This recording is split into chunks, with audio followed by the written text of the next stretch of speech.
Antes tarde do que nunca, se não houve união da oposição do Fluminense para enfrentar Mário Bittencourt na eleição do próximo dia 26 de novembro, pelo menos dois pré-candidatos conseguiram registrar, na tarde desta terça-feira, as chapas para concorrerem ao pleito eleitoral. Rafael Rolim e Marcelo Souto, eu vou trazer todos os detalhes aqui neste vídeo, assim como também informações exclusivas sobre a pré-temporada de 2023, data da representação do elenco e também detalhes nesse período de férias, informações importantes projetando a próxima temporada. E o show da torcida tricolor em 2022, números impressionantes que eu vou apresentar para vocês agora aqui neste vídeo. Galera, já chega deixando o like aí, tá? Larga o dedo no like aí, ajuda demais. Se inscreva aqui no canal se você não está inscrito. Se já estiver inscrito, ative as notificações. Todos os dias eu estou aqui sempre informando vocês, trabalhando, apurando para trazer para vocês tricolores, principalmente as principais informações do Flusão. Então deixa o like aí, que é fundamental para que este vídeo possa ser recomendado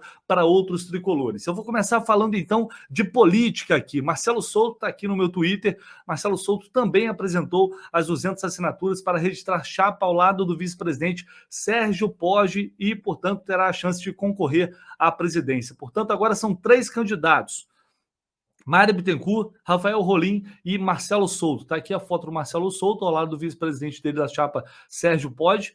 E também aqui, o Rafael Rolim, que antes, um pouco mais cedo, registrou também chapa nas Laranjeiras e apresentou as 200 assinaturas necessárias. Aqui a foto do Marcelo Rolim. Galera, o que é importante destacar aqui, muito importante: todas essas fichas assinadas passam por uma rigorosa análise, por uma análise criteriosa da secretaria do clube, para saber se esses sócios estão, de fato, aptos a participarem de um futuro conselho deliberativo, caso determinada chapa saia vencedora desse pleito eleitoral. Estando tudo certo, a candidatura é homologada. Caso contrário, o candidato tem até 72 horas para apresentar outros nomes para substituir. Por exemplo, não pode concorrer de jeito nenhum, não pode estar nessa lista sócio futebol, sócio que tiver inadimplente, o que mais? Dependente também não pode constar nessa lista.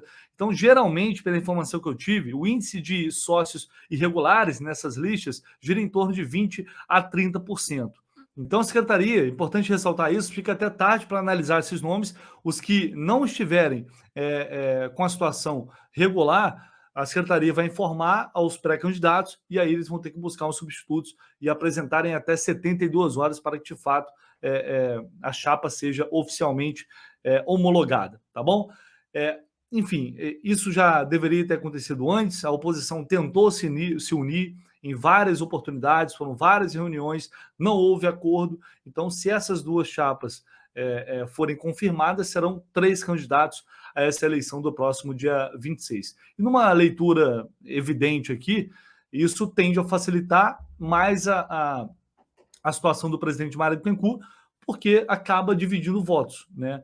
Sempre foi mais viável uma união da oposição pensando em tentar derrotar a candidatura à reeleição de Mário Bittencourt. A oposição unida teria mais chance. Dessa maneira, você acaba dividindo votos e aí tende a favorecer quem está na situação. Pelo menos é a minha interpretação e a interpretação de muita gente também.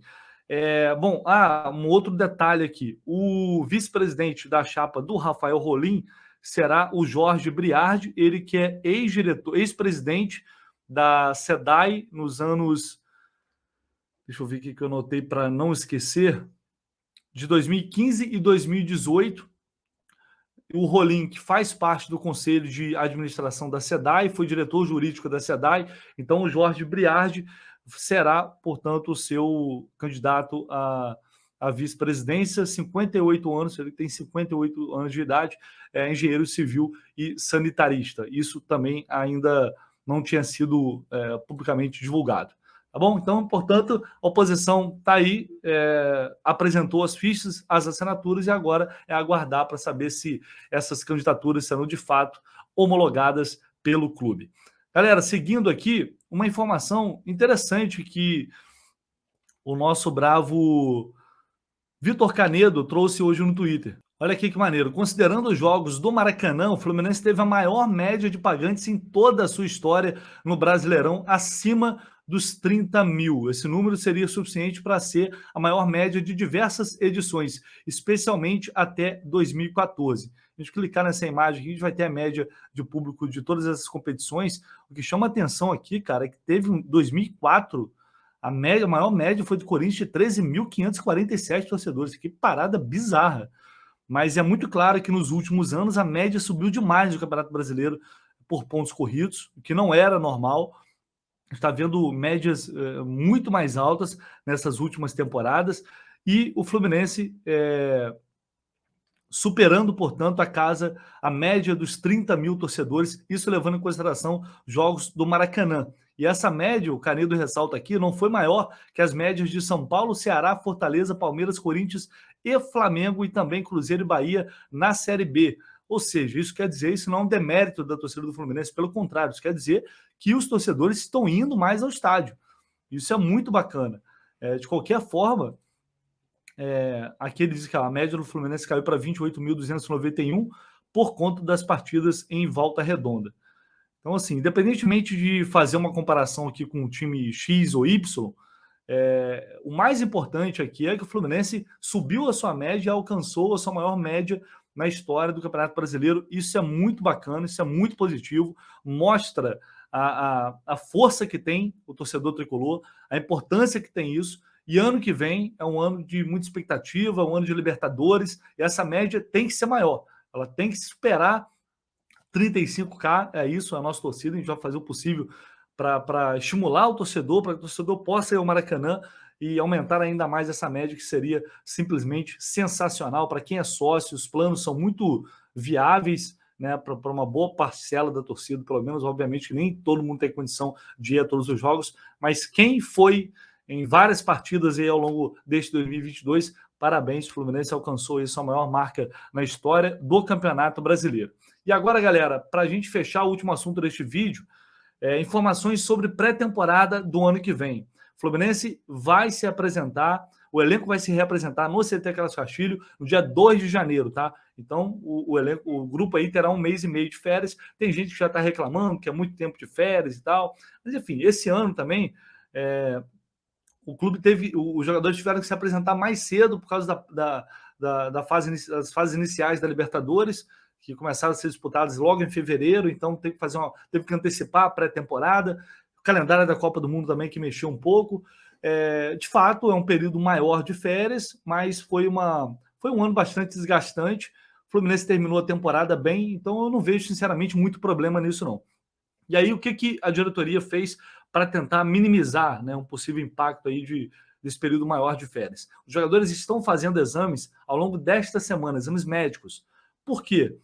Quando eles se representarem no dia 2 de janeiro, eles não precisam ficar ali 2 dias, até 3 dias, dependendo, passando por exames, verificando essa situação médica, para só depois começarem os treinos, preparação física, treinos com bola, etc. Então, o objetivo é agilizar. Se representou no dia 2 de janeiro, já começa logo de cara treino físico e treino com bola, até porque o Diniz, em praticamente todas as atividades, até na pré-temporada, ele utiliza treino com bola, tá? E também, durante esse período de férias agora, os jogadores vão receber um cronograma com treinos físicos que serão realizados por cerca de 15 dias, que é justamente a diferença aí, né, do período normal. Normalmente, 1 mês de férias, eles vão ter 45 dias mais ou menos de férias. Então, nesses 15 dias que são excedentes, eles vão receber um cronograma do clube para que eles possam, em casa, onde estiverem, realizarem algumas atividades físicas, já para que todo mundo possa se reapresentar numa boa condição física e, dessa maneira, não atrasar em nada o planejamento para o ano que vem. E uma outra notícia importante: o Fluminense vai disputar o Campeonato Carioca com o seu time principal, tá bom? Vai disputar, vai começar a competição com o seu time principal, não vai utilizar sub-23, nem sub-20, nem nada disso. O objetivo aí é fazer do Campeonato Carioca uma grande preparação para a Libertadores. Como a Libertadores vai ser só ali início de abril, então não vai ter esse problema. Final de março, início de abril, não vai ter esse problema, não tem porque uma correria desesperada, dá para fazer a pré-temporada e utilizar já os jogos do Campeonato Carioca para entrosar o time com os reforços que vão acabar chegando. Enfim, o Diniz vai ter esse tempo, então o objetivo, claro, isso não é porque vai utilizar o Campeonato Carioca como preparação que vai deixar para lá o bicampeonato. O objetivo, claro, é conquistar o bicampeonato, mas também utilizar o estadual como uma sequência da pré-temporada, uma pré-temporada de luxo aí para o que é mais importante, que é a disputa da Copa Libertadores. Quero saber se vocês concordam com isso, se vocês acham que é a melhor atitude da diretoria. Quero ouvir, deixem aí nos comentários, deixe o like no vídeo, como sempre, se inscreva aqui no canal.